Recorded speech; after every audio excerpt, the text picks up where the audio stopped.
संत शिरोमणि आचार्य गुरुवर श्री विद्यासागर जी महाराज की जय। और हम योग प्रणेता पूज्य गुरुवर श्री प्रणम्य सागर जी महाराज की जय। ओम अरहम नमः। स्वाध्याय प्रेमी बंधुओं, श्री तत्वार्थ सूत्र ग्रंथराज जी के छठे अध्याय की कक्षा में आप सभी का स्वागत है। अध्याय 5 की मौखिक सूत्र पाठन परीक्षा 7 अक्टूबर 2023 से होना निश्चित की गई है। इस बार आपको अध्याय 1 से 4 सुनाने का अंतिम अवसर प्राप्त होगा, इसीलिए इसे छोड़िएगा नहीं। आज ही रजिस्टर करें go.arham.yoga/सूत्रपाठ2 पर या QR कोड को स्कैन कीजिए। रजिस्ट्रेशन की अंतिम तिथि 20 सितंबर 2023 है। छठे अध्याय की कक्षा को शुरू करने से पहले घर घर को गुरुकुल बनाने के लिए अध्याय 5 का सूत्र पाठ करते हैं।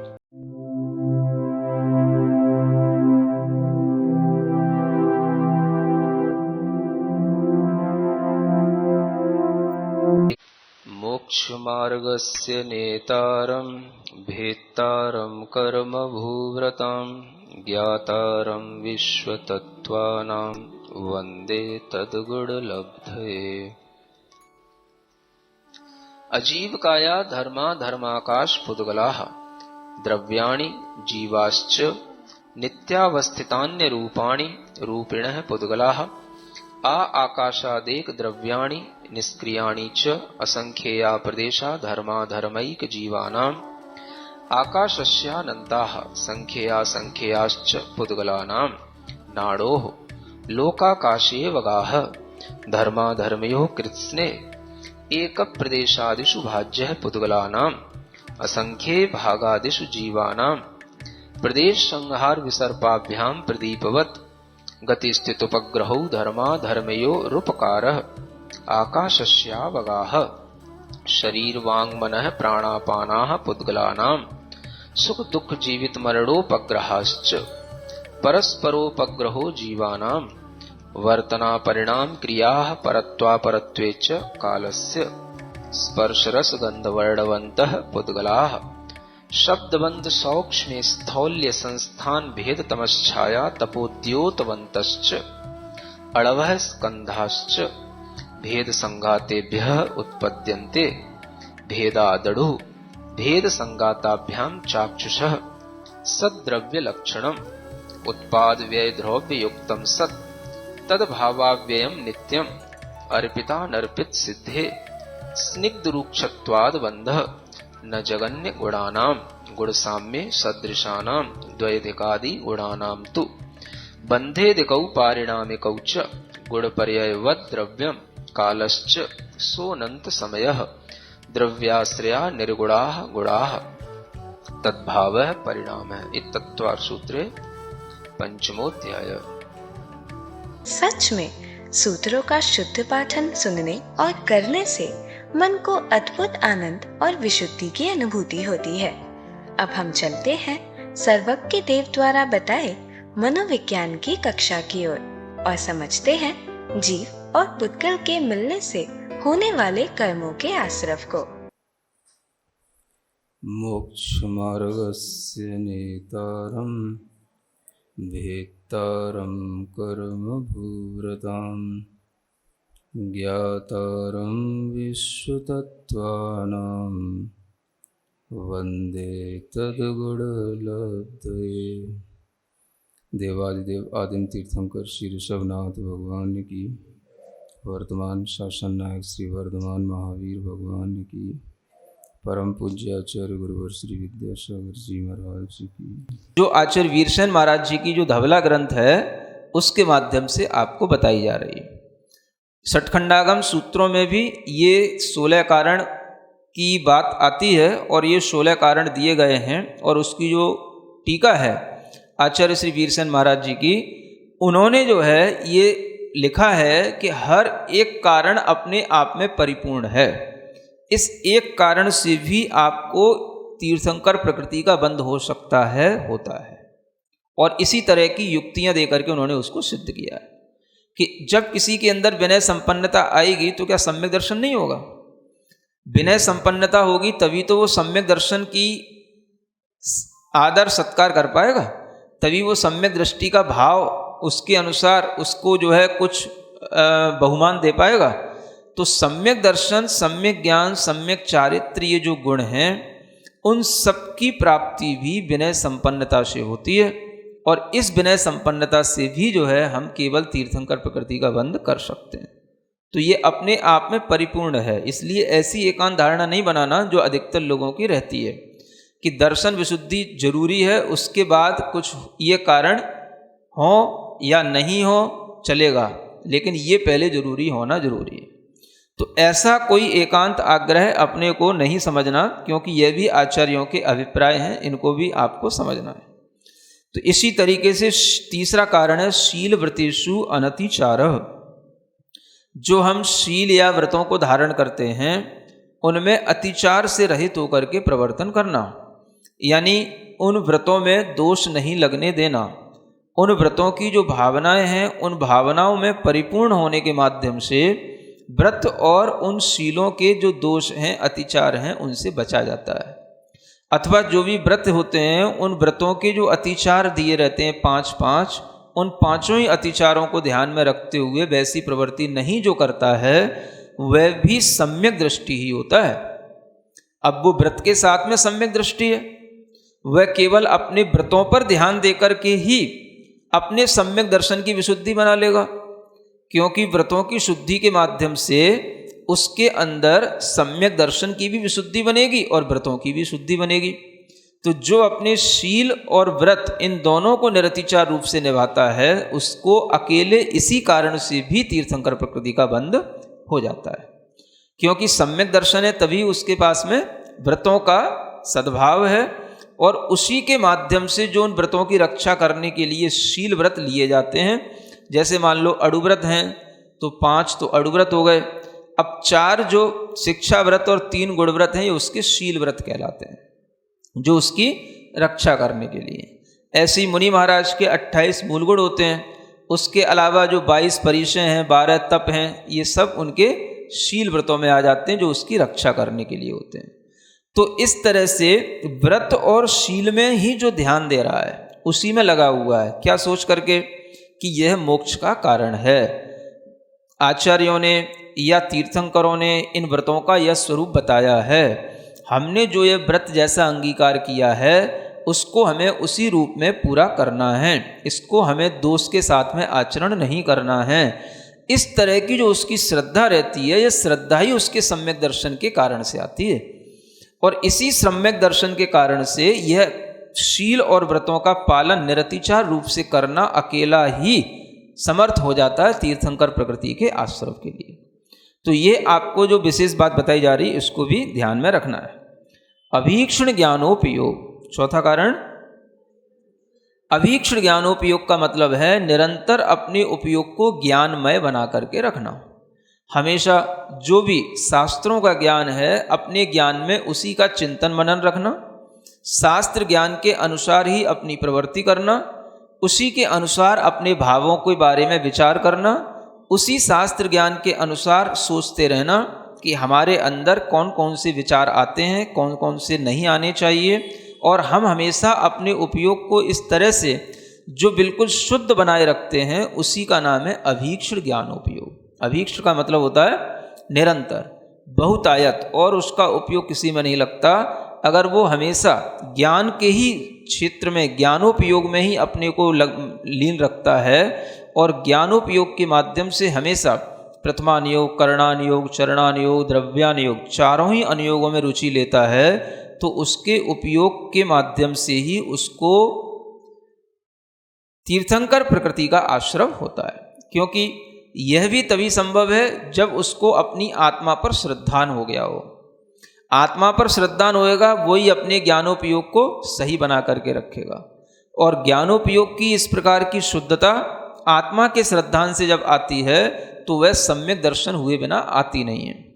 तो जिसका अपना उपयोग देह, संसार, भोग आदि में नहीं लगता, केवल उसका उपयोग अपने सम्यक ज्ञान की प्रवृत्ति में ही लगता है, वह जीव भी तीर्थंकर प्रकृति के पुण्य कर्म का आश्रय कर लेता है, क्योंकि वह भी सम्यक दृष्टि ही होता है और यही सम्यक दर्शन के साथ में ज्ञानोपयोग की निबद्धता होने के कारण से वह इस तरह का पुण्याश्रव कर लेता है।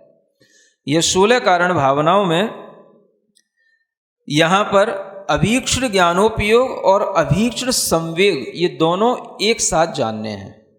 अभीक्ष्ण शब्द का उपयोग दोनों के साथ करना है, क्योंकि संस्कृत के अनुसार ये विभक्ति यहाँ पर द्विवचन की दी गई है। ज्ञानोपयोग संवेगौ, यानी दोनों चीज़ों के साथ में विशेषण के रूप में अभीक्ष्ण शब्द लगा हुआ है, तो अभीक्ष्ण संवेग भी होना चाहिए। ये 5वां भाव है, 5वीं भावना है। अभीक्ष्ण संवेग का मतलब, संवेग माने हमेशा संसार से डरना। संवेग माने क्या होता है? संसार से डरना, है ना। किसी व्यक्ति से नहीं डरना, पति से नहीं डरना, पत्नी से नहीं डरना, शत्रु से नहीं डरना। किससे डरना? संसार से डरना। संसार से कैसे डरना? अरे देखो, इस संसार में कितने जीव हैं, कितने जीव कितने तरह के पाप कर रहे हैं। आज हमें थोड़ा सा ज्ञान मिला है, 4 गतियों का हमें ज्ञान मिला है। इस संसार में हम अगर मृत्यु को प्राप्त होकर के फिर इन्हीं गतियों में कहीं चले गए तो हमारा कोई पता ठिकाना कुछ नहीं रहेगा। ऐसा सोच करके जब भी कभी कोई पाप विचार आए, पाप भाव आए, उसी समय पर अपने आप को बचा लेना। संसार से डरना। अगर हम ऐसा कोई भी संकलेश रखेंगे अपने मन में, किसी भी तरह का मन में हम पाप का बंध करेंगे, किसी भी तरह से हम दूसरों के कारण से अपने आप को दुखी रखेंगे, तो संसार में हम अपने लिए दुख पैदा करके कहीं तिर्यंच आदि गति को प्राप्त हो गए तो फिर कोई पता भी नहीं रहेगा हम कहाँ चले जाएंगे। ऐसे इस संसार से डरना जो 84 लाख योनियों से भरा हुआ है, इसमें मेरी पुनः उत्पत्ति न हो जाए। हे भगवान, इस संसार में कोई भी जन्म ऐसा नहीं है जहाँ पर सुख मिले, इसलिए हमें संसार में उद्वेग प्राप्त होता है। संसार से हमें दूरी, एक भयभीतता, डर एक पैदा हो जाता है। वो डर निरंतर बने रहना, उसका नाम है अभीक्ष्ण संवेग। तो यह भी जो है सम्यक दृष्टि जीव को ही होगा। अकेला यह भाव भी उस जीव के लिए तीर्थंकर प्रकृति के आश्रव का कारण इसीलिए बन जाता है क्योंकि सम्यक दृष्टि के अंदर ही संवेग भाव आएगा। प्रशम, संवेग, अनुकंपा, आस्तिक, ये 4 जो भाव आते हैं ये सम्यक दृष्टि के ही हैं। तो सराग सम्यक दर्शन के साथ में उसके अंदर यह जो संवेग भाव आया, जिससे वो संसार से भी डरेगा, जो संसार से डरेगा वो शरीर से भी डरेगा, शरीर से डरेगा तो भोग उपभोग की सामग्रियों से भी डरेगा। तो वह जीव अपने आप को इस तरह से डरने का मतलब कोई भय बिठाना नहीं है। डरने का मतलब यह है कि उस चीज में जिसमें हमें डर होता है उसमें फिर हमारी प्रवृत्ति रुचि पूर्वक नहीं होती है ना, आसक्ति पूर्वक उसमें प्रवृत्ति नहीं होती है। अगर आपको पता है कि यह खीर है, बहुत अच्छी है, बहुत अच्छी है, समझ आ रहा है, और अगर उस खीर में आपको ये पता पड़ जाए कि इसमें बस छोटी सी कहीं शायद इसमें एक बिस्की कड़िका कहीं गिर गई होगी, ऐसा लग रहा है इसी में गिर गई है, नहीं समझ आ रहा है। खीर बहुत अच्छी थी लेकिन आपसे किसी ने कह दिया कि ऐसा लग रहा है कि वो जो कहीं विष रखा हुआ था या कोई पॉइजन रखा हुआ था, हमें लगता है उसका एक छींटा या उसका एक कण इसमें चला गया है। सिर्फ आपसे इतना कह दे कोई, फिर क्या होगा? खीर तो है, बहुत अच्छी है, समझ आ रहा है, और आप खाने ही वाले थे और कोई ने कह दिया कि इसमें जो है थोड़ा सा संभावना है। मतलब वो भी नहीं कह रहा कि बिल्कुल परफेक्ट कि हाँ गिर ही गया है, ऐसा लग रहा है कि कोई भी जो है जो यहाँ पॉइजन रखा था उसका हाथ इसमें लग गया है, ऐसा लग रहा है मेरे को, संभावना है। तो आप क्या करोगे? हैं? बस ऐसे ही संसार से डरने का मतलब यह है कि उससे दूरी बना करके रखना, समझ आ रहा है। तो इसी का नाम है अभीक्ष्ण संवेग, इस तरह की ये भावना। और फिर एक आता है शक्तितः त्याग और शक्तितः तपसी। यहां पर भी दोनों वचन का प्रयोग किया गया है, एक विभक्ति अलग से रखी गई है। यानी शक्तितः ये शब्द का उपयोग तप और त्याग दोनों के साथ जोड़ना है। तो शक्ति के अनुसार त्याग करना, इसको बोलते शक्तितः त्याग। त्याग का मतलब जो भी हमारे पास में धन आदि दूसरों के उपकार में आने वाली चीज़ें हैं, उन्हें अपनी शक्ति के अनुसार उनका त्याग करना, दूसरे के काम में आने के लिए उसको देना, इसका नाम त्याग या दान कहा जाता है। इसको शक्तितस त्याग कहा गया है ना। षटखंडागम सूत्रों में एक इसके नाम पर एक दूसरा शब्द आता है जो बहुत अच्छा है, बहुत कम लोग उससे परिचित हैं, जिसका नाम है प्रासुक परित्याग भावना। इस भावना का नाम षटखंडागम सूत्रों में क्या दिया है? हाँ, तत्वार सूत्र की भावनाओं में और षटखंडागम सूत्रों की भावनाओं में थोड़ा सा अंतर है, 3-4 भावनाओं में, लेकिन वो हैं एक जैसी। कुछ भावनाएं कुछ नए नाम से भी हैं, है ना। यदि आपको इसकी अच्छी जानकारी लेना हो तो एक ग्रंथ लिखा हुआ है प्राकृत भाषा में, जिसका नाम है तिथ्यर भावना। समझ आ रहा है? आप कभी उस ग्रंथ को पढ़ना, उसमें आपको ये प्रासुक परित्याग रूप इस भावना का वर्णन मिलेगा। जब ये नया वर्णन उसमें मिलता है तो लोगों को समझ नहीं आता कि ये क्या लिखा हुआ है ना। तो आप समझ लें ताकि उस ग्रंथ को पढ़ने में भी, उस भावना को पढ़ने में भी आपको सुविधा रहे। वहाँ आचार्य लिखते हैं प्रासुक का परित्याग किया जाता है। प्रासुक का मतलब जिसमें सम्यक दर्शन ज्ञान चारित्र की प्राप्ति हुई है, वही जीव सम्यक दर्शन ज्ञान चारित्र जो दूसरे को देता है, ये प्रासुक का दान है। समझ आ रहा है? माने बिल्कुल निर्दोष दान, जिस दान में कोई भी सावध्य ना होता हो, प्रासुक हो, वह प्रासुक दान क्या है? सबसे बड़ा है सम्यक दर्शन ज्ञान चारित्र का दान, है ना। माने ज्ञान दान, चारित्र दान, सम्यक दर्शन, और ये महाव्रती के माध्यम से ही होता है। ये जो त्याग है ये गृहस्थ भी कर सकता है, दान वाला, लेकिन जो प्रासुक परित्याग भावना है वो केवल महाव्रती ही कर सकते हैं। तो ऐसा वहाँ पर लिखा हुआ है। तो आप कभी वो तीर्थंकर भावना ग्रंथ अवश्य पढ़ें। उसमें एक विस्तृत हर एक भावना के मतलब पद्यानुवाद, और उसमें गाथाएं भी हैं प्राकृत की, और उसकी डिटेल भी हिंदी में है पूरी। और ये पूरा का पूरा ग्रंथ जो है बहुत अच्छा, जो लोग 16 कारणों के व्रत रखते हैं उनको विशेष रूप से 16 कारण के बारे में एक एक भावना पढ़ने के लिए कहीं कोई विशेष चीज़ उपलब्ध नहीं रहती है ना। अब आपको एक भावना में अपना मन लगाना है, 16 कारण भावना का मन ये होता है कि एक भावना में अपना मन लगाना है, और कम से कम 2 दिन भी लगाना होता है किसी किसी को, तो है ना, क्योंकि वो 30-32 दिन का व्रत रहता है। तो आपको इस ग्रंथ का अध्ययन जरूर करना चाहिए, ताकि आपको पता पड़े कि हम एक भावना को किस तरीके से भा सकते हैं। और उसमें जो है एक भावना को जो है कम से कम 7, 8 या 9 गाथाओं में हर एक भावनाओं को लिखा गया है, और उसकी डिटेल भी हिंदी में है। तो उसका स्वाध्याय भी आपके लिए होना चाहिए। नई नई बातें आपको उसी में मिलेंगी। ये प्रासुक परित्याग भावना उसमें अलग से इसीलिए लिखी गई है कि आप तत्वार सूत्र से तो बहुत परिचित हो गए, उससे भी प्राचीन जो षटखंडागम सूत्र हैं उनका आपको परिचय ही नहीं है। तो उसका परिचय कराने के लिए तीर्थंकर भावना ग्रंथ लिखा गया है ना। तो इसका आप स्वाध्याय करके इसको समझ पाएंगे कि प्रासुक परित्याग वही भावना है जो यहाँ पर दान के रूप में कही जा रही है, लेकिन वो जो शब्द है वो अपना महत्व अलग रख रहा है, जो केवल महाव्रतों के लिए वो दान कहा गया है। यानी जो महाव्रती ज्ञान दान दे रहे हैं, ये भी ज्ञान दान महाव्रतियों के लिए कहा गया है। समझ आ रहा है? किसी को चारित्र प्रदान करना, अड़ुव्रत महाव्रत प्रदान करना, ये भी महाव्रती के लिए ही होता है। इस तरह से सम्यक दर्शन आदि देना, ये भी महाव्रती के माध्यम से होता है। ये प्रासुक का दान कहलाता है, ये प्रासुक त्याग है ना। और आप जो चीज़ें मुनि महाराज के लिए देते हैं वो प्रासुक करके देते हैं, है ना। और फिर जो मुनि महाराज आपको देते हैं वो प्रासुक ही होता है, उन्हें प्रासुक करना नहीं पड़ता है। समझ में आ रहा है ना?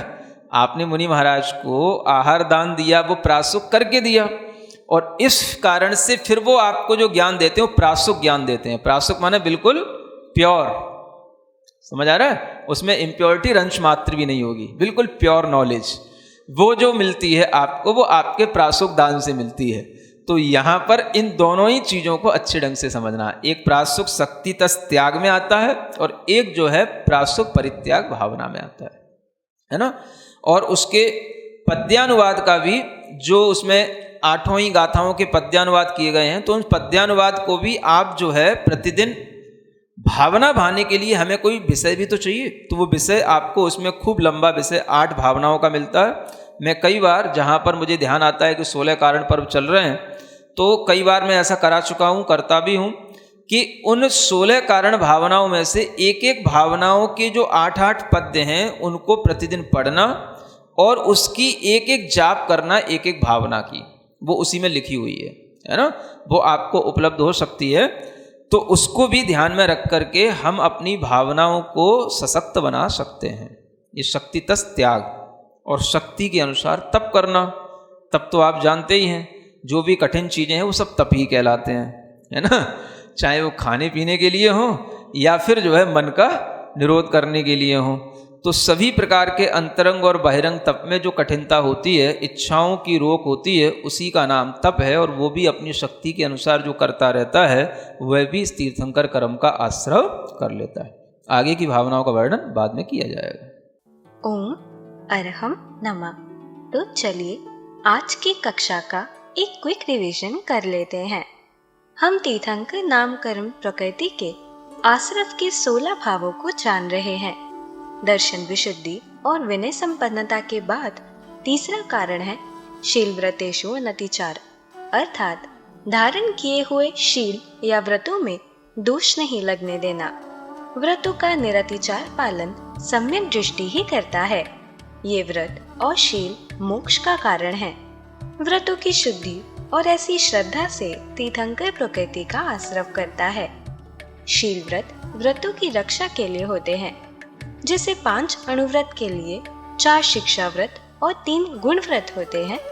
मुनि महाराज के 28 मूल गुणों के लिए 22 परिचय, 12 तप शील व्रत रूप हैं। इसका चौथा कारण है अभीक्षण ज्ञानोपयोग। अभीक्षण का मतलब होता है निरंतर बहुतायत, अर्थात निरंतर अपने उपयोग को ज्ञानमय बनाए रखना, शास्त्र ज्ञान का चिंतन मनन करना, उसके अनुरूप भाव और प्रवृत्ति करना, हमेशा चारों अनुयोग प्रथमानुयोग, कर्णानुयोग, चरणानुयोग, द्रव्यानुयोग में रुचि लेना। ज्ञानोपयोग की ऐसी शुद्धता सम्यक दर्शन के साथ आत्मा के श्रद्धान से आती है। संसार आदि में अपना उपयोग न लगाकर सम्यक दृष्टि ज्ञानोपयोग की निबद्धता से यह पुण्य आश्रव कर लेता है।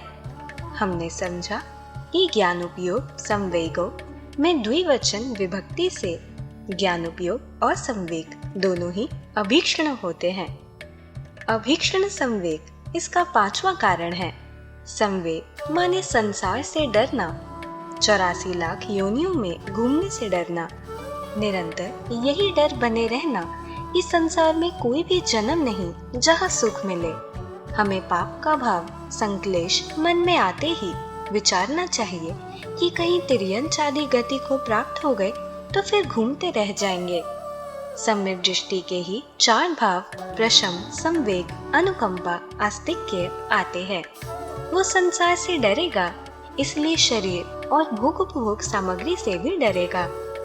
अभीक्षण संवेग का मतलब अपने अंदर भय बिठाना नहीं है, अपितु आसक्ति पूर्वक प्रवृत्ति नहीं करना है।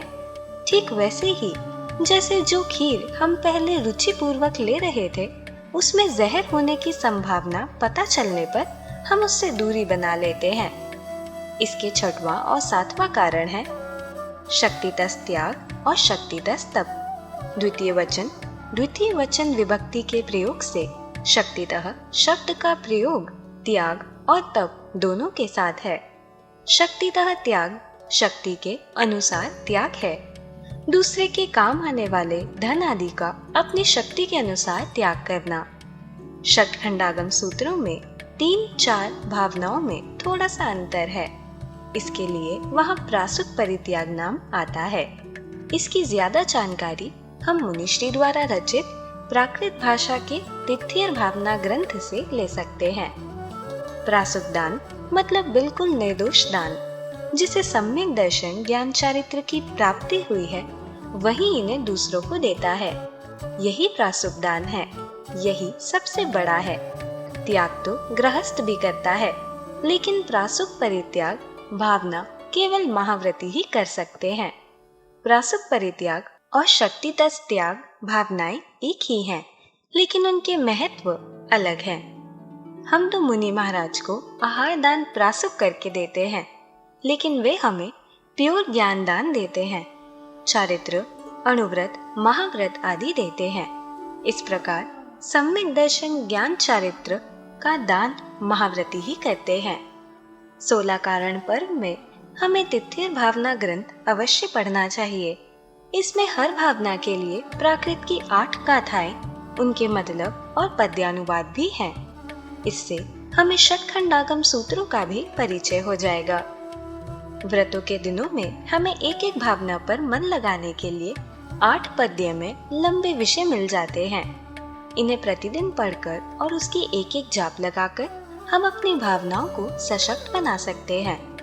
तप में कठिनता होती है, इच्छाओं की रोक होती है। अपनी शक्ति अनुसार अंतरंग और बहिरंग तप करने से भी तीर्थंकर नाम कर्म का आश्रव होता है। इसे शक्तितः तप कहते हैं। तो चलिए अब हम सभी जिणवाणी स्तुति करेंगे और तत्पश्चात समय होगा आज के सवाल का। श्री जिणवाणी जग कल्याणी जग जन मदतम मोहरी जनमण हारी गढ़हर हारी जम जरा भव रोग हरि तिथियराणम दिव्य झुणिम जो पढ़ई सुणई मय्ये धारई राणम सौख मणंतम धैर्य सासद मोक्ष पदम पावई सासद मोक्ष पदम पावई।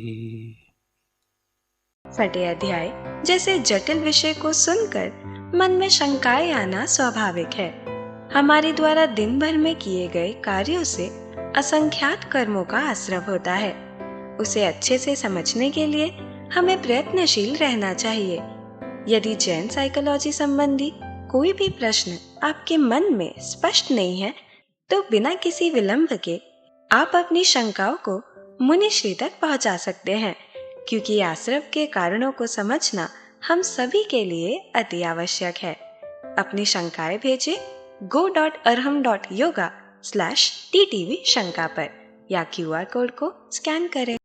अब समय है आज के प्रतियोगिता प्रश्न में भाग लेकर आकर्षक पुरस्कार जीतने का। आप अपने फोन को QR कोड स्कैन करने के लिए तैयार रखें या दिए गए लिंक पे जाएं। आप अपना उत्तर चुनकर हमें कल शाम 5 बजे तक भेज सकते हैं। 3 भाग्यशाली विजेताओं को मिलेंगे आकर्षक पुरस्कार। विजेताओं का नाम इसी कार्यक्रम में हर रविवार को घोषित किया जाएगा। साथ ही सभी प्रश्नों के सही उत्तर भी बताए जाएंगे। आज का सवाल है, अभीक्षण का अर्थ क्या है? निरंतर, क्षणिक, बस अभी के क्षण में, कभी नहीं। अध्याय 6 की कक्षा 26 के आज के सवाल का सही उत्तर है 13वें गुण स्थान में। अगर आप किसी कारणवश कोड को स्कैन ना कर पाए हों, तो आप क्लास की वेबसाइट पर जाकर भी उन्हें अटेम्प्ट कर सकते हैं। इस लिंक पर जाएं या QR कोड को स्कैन करें।